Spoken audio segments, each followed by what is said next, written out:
किसान है नौर बादरा और पल्लू बेसिकली हनुमानगढ़ जिले में सबसे ज्यादा क्लेम लेने वाला क्षेत्र है।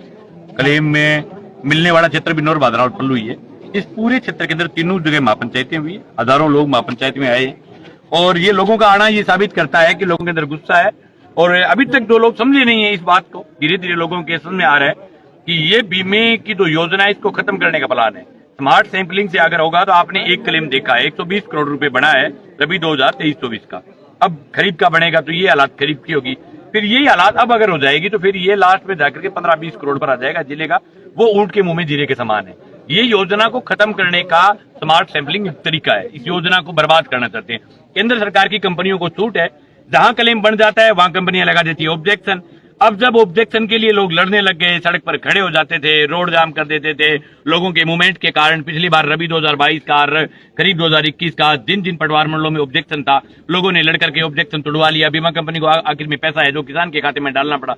अब कंपनी ने केंद्र सरकार के साथ मिलकर के बैठ करके प्लान बनाया कि क्यों न हम इस योजना को सीधा सीधा तरीके से इसको खत्म करने का प्लान जो है वो उनका चल रहा है। वो ये चाह रहे हैं कि हम सिर्फ जो है किसान का प्रीमियम ले और प्रीमियम के बदले में किसान को दे कुछ नहीं, सीधा सीधा कंपनी जो है फायदा लेना चाहती है। राजस्थान के अंदर हनुमानगढ़ और चूरू दो ही ऐसे जिले हैं, दो जिले ये जो बाकी जिलों से जो लेते हैं प्रीमियम, उस प्रीमियम का क्लेम के बदले कुछ पैसा मिलता है। बाकी तो 5-7 हजार करोड़ रुपए लूट करके राजस्थान से लेकर के कंपनी आए साल जाती है। बाकायदा बड़े बड़े मंत्री, यहाँ के नेता सेता सब उनके दबाव में रहते हैं। बोलने वाले यहाँ कोई प्रतिनिधि है नहीं। ये शर्म की बात यहाँ के नेताओं के लिए भी है कि जब लोग लड़ रहे हैं, लड़ना तो दूसरी स्टेज है। प्रथम काम जो लोग जीत करके जो जनता के चौकीदार है, जिनको चुन करके राजस्थान की विधानसभा में भेज रखा है, या फिर जो लोग सरकार के प्रतिनिधि है, प्रथम ड्यूटी उनकी है कि वो कलेक्टर को बोलते हैं कि भाई तुम ऐसा क्यों कर रही है, तुम क्यों कर रहा है, इस जिले के अंदर तेरे क्या दबाव आ गया। इससे पहले कलेक्टर थी जो अपने उसके टाइम में एक भी बार ये लागू नहीं हुआ। उससे पहले कलेक्टर थे नथमल डिडेल, उसके टाइम में लागू नहीं हुआ। इस कलेक्टर की इतनी क्या प्रॉब्लम आ गई। और फिर राजस्थान में पहला जिला ही है हनुमानगढ़ जहां 2 क्रॉप कटिंग हो चुकी है। अभी कलेक्टर ने आयुक्त को कहकर के एक आदेश और जारी करवाए अपनी खाल बचाने के लिए कि ये आरोप नहीं लगे कि सिर्फ ये एक ही जिले के अंदर है। अभी उन्होंने एक नया आदेश जारी करवाया, उसके अंदर चूरू का नाम भी दिया, गंगानगर का नाम भी दिया, कुछ ऐसे जिलों का दिया जहां क्लेम बनता नहीं। उनका नाम का एक परसों 3-4 दिन पहले तक 2023 के कोई आदेश का नाम लेकर के, ये बड़ी शर्म की बात है कि 2023 में कोई मीटिंग और कोई आदेश हो 2025 में लागू कैसे हो। 2023 का आदेश तो 23 में लागू होगा भाई, 25 में कैसे लागू हो जाएगा। तो ऐसे फर्जी आदेश लेकर के अब घूम रहे हैं। हमारी खुली लड़ाई है सरकार के साथ। और 10 तारीख को नौर में बीच का सेंटर है, पल्लू के लिए भी बीच का सेंटर है, भादरा के लिए भी बीच का सेंटर है, इसलिए हमने नौर को तय किए बीच के सेंटर पर इकट्ठे होंगे। और जब तक तहसील कार्यालय के आगे रहेंगे, जब तक सरकार इस स्मार्ट सैंपलिंग के फैसले को वापस लेगी। मंगेश जी, नहरी पानी के साथ के रेगुलेशन के साथ भी छेड़छाड़ हो रही है, तो नहरी पानी है ही नहीं। हालात ये है, गंगानगर और हनुमानगढ़ दोनों जिले के लोग सड़कों पर है, सब जगह लोग लड़ रहे हैं। इंदिरा गांधी का लोग जो है वो उन्होंने रावड़ा गढ़साना से आंदोलन की शुरुआत की। 3 दिन तक नेशनल हाईवे जाम रहा, कोई प्रशासनिक व्यवस्था नहीं, कोई संभालने वाला नहीं, कोई अधिकारी नहीं। उसके बाद में जो है भाखड़ा के किसान 20,000 काश्तकारों ने कलेक्ट्रेट को घेरा। कलेक्टर ने दबाव में रात को कह दिया कि डैम खाली है, फिर भी मैं एक पानी दूंगा। उसके बाद पानी नहीं दिया। और यही हालात अमर सिंह ब्रांच की, सिद्धमुख की, नौर फीडर की, हमारी तीनों नहरों की ये हालात है। बहुत बुरे हालात है। एक पानी के लिए किसान की जो फसल है वो पूरे इलाके में जल रही है। आप दिनों दिन प्रशासन के लिए सिरदर्द बनते जा रहे हैं, ऐसा प्रशासन कह रहा है। और प्रशासन को कंपनियां कह रही है, जो लोन कंपनियां, जो ऋण देने वाली कंपनियां हैं, वो कह रहे हैं कि मंगेज अब हमारे लिए एक प्रकार से दुश्मन का काम कर रहा है और उनके खिलाफ एक्शन लिया जाए। आपके खिलाफ FIR दर्ज की जा रही है, कानूनी कार्रवाई की बात हो रही है, क्या कहेंगे इसको लेकर? मंगेश तो कुछ छुप करके तो बैठा नहीं है, प्रशासन से खुली छूट है। ये पुलिस खड़ी है यार, यहाँ मंगेश खड़ा है, न मेरे पास कोई गनमैन है, न कोई गार्ड है, तो पुलिस से निवेदन है मंगेश को पकड़ ले। इतना आसान नहीं। हम जनता के मुद्दों के लिए लड़ रहे हैं। कोई भी जनप्रतिनिधि जो जनता का नेता होता है, उसकी ड्यूटी होती है कि जहां भी जनता के हकों पर कुठारा गा तो वहां लड़े। कंपनियों ने 8-8 रुपए सैकड़े ब्याज लेकर के जो है लोगों को लूटा है, लोगों के घरों में घुसे हैं, लोगों के घरों में जाकर के कब्जा किया है, बैठे हैं, लोगों को डराया है, धमकाया है। हमारे मंगेश के आने से लोगों में इनका खौफ खत्म हो गया। लोग लड़ लेकर के इनके खिलाफ लड़ने लग गए।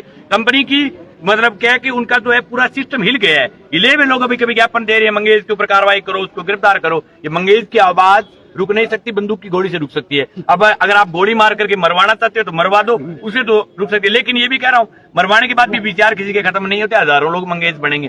तो ये पूरे राजस्थान के अंदर लहर बनी है। ये पीलीबंगा से शुरुआत हुई थी। पीलीबंगा से पहले हमारे 2022 के अंदर नौर में जो है इन्होंने कुर्की करने का प्रयास किया था। उसके बाद में पीलीबंगा में ताड़े लगाया। नौर बाजार में तो इनकी हिम्मत ही नहीं हुई ताड़े लगाने की, तो वहां एक ताड़ा लगाया, उसको तोड़ा। उसके बाद लगातार धीरे धीरे लहर बढ़ गई। अभी मेरे पास पूरे राजस्थान के हर जिले से फोन आ रहे हैं। अभी जैसे ये बीमे वाली लड़ाई खत्म हो जाएगी उसके बाद इस कंपनी के खिलाफ पूरे राजस्थान का दौरा करूंगा। यहाँ से लेकर के चित्तौड़ तक जाऊंगा और चित्तौड़ से लेकर के बाड़मेर तक जाऊंगा, प्रतापगढ़ में जाऊंगा, डूंगरपुर में जाऊंगा, राजस्थान के हर जिले का दौरा करूंगा। ये सवाल राजनीति का नहीं है। अगर राजनीति का सवाल होता तो मंगेश तो हजारों बार कंपनी के बड़े बड़े अफसरों ने फोन करके कहा कि आपके नोर में कोई कुड़की नहीं करेंगे, हम आएंगे नहीं, आप तो दूसरी जगह मत निकलो, तहसील से बाहर मत निकलो। मेरी तहसील का तो वो बंद भी कर सकते हैं, लोन को माफ कर सकते हैं मैं अगर अड़ जाऊं, लेकिन मेरे को सवाल सिर्फ तहसील का नहीं है। राजस्थान में किसी भी हिस्से में किसी भी किसान की अगर जमीन को या इस प्रकार से कंपनी मकान को कुड़क करेगी उसके खिलाफ लड़ेंगे, और जरूरत पड़ी तो मैं खुद हाई कोर्ट जाऊंगा इन कंपनियों के खिलाफ। अभी हमने हमारी लीगल टीम, जो हमारी पार्टी की जो लीगल टीम है, उसको लगा रखा है, इनके सबूत इकट्ठे किए जा रहे हैं। मैं खुद हाई कोर्ट जाऊंगा और पूरे मामले पर प्रसंज्ञान लेंगे। इन्होंने तो छोटे छोटे मुकदमे करके क्या है कि वो प्रयास किया टिचकरी के, मुकदमा हम करेंगे, हाई कोर्ट जाएंगे, पूरे प्रकरण को लेकर के जाएंगे। सुप्रीम कोर्ट की गाइडलाइन है कि आप किसी भी आदमी को बेघर नहीं कर सकते।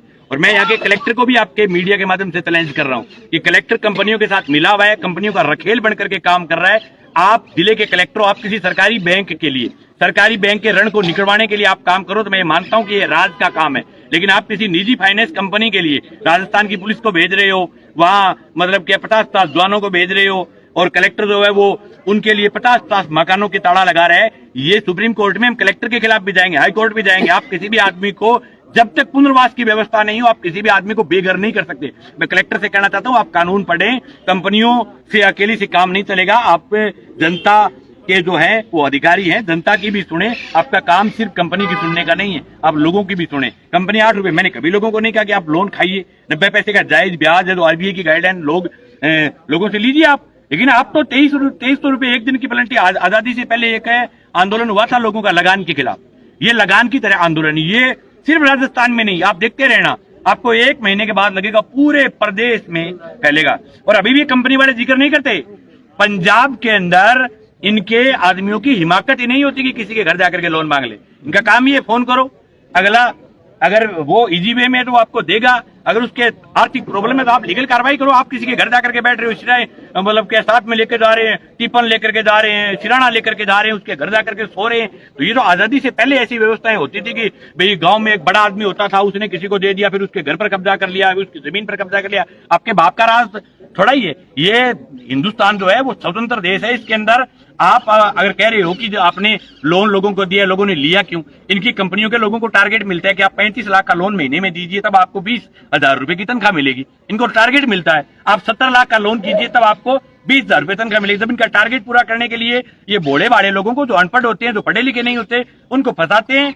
इंग्लिश में इनकी पूरी की पूरी किताब बनी हुई है, उसके ऊपर फर्जी साइन करवाते हैं, इनके ऊपर 420 के मुकदमे करवाएंगे सब जगह।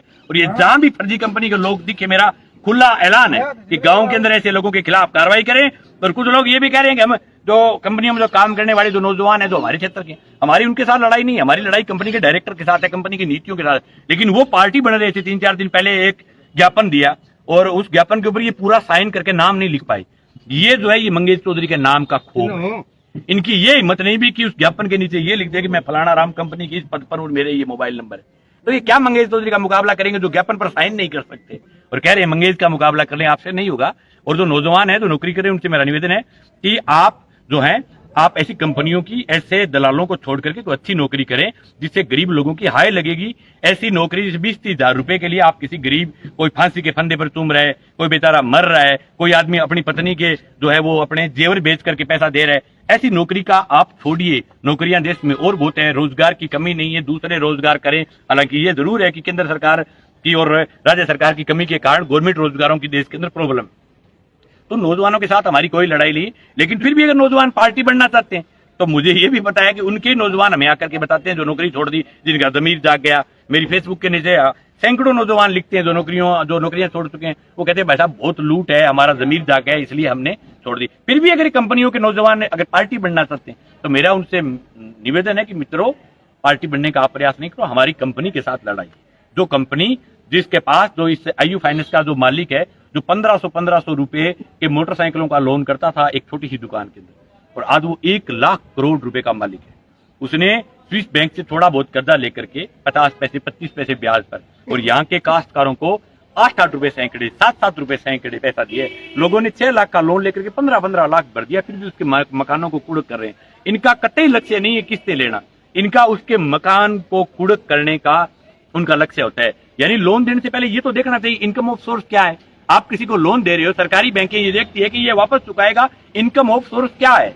आप 20,000 रुपए की किस्त मान रहे हो, उसके इनकम का सोर्स ही नहीं बेचारे की। तो बगैर इनकम ऑफ सोर्स आप लोन दे रहे हो तो इसका मतलब आपका टारगेट ये है कि आप इसके मकान को कब्जाना चाहते हो, उसको लूटना चाहते हो। ऐसे टारगेट यहाँ कामयाब नहीं होंगे। ये हनुमानगढ़ गंगानगर राजस्थान का वो जिला है जिस जिले के अंदर जो धरती है, इस धरती के अंदर बगावत है, या के खून में बगावत है, या लोग लड़ना जानते हैं, या अच्छे को बुरे को सब चीजों को जानते हैं। तो लोग लड़ेंगे और राजस्थान का दौरा करेंगे और कंपनी के खिलाफ हाई कोर्ट भी जाएंगे। चलिए। मत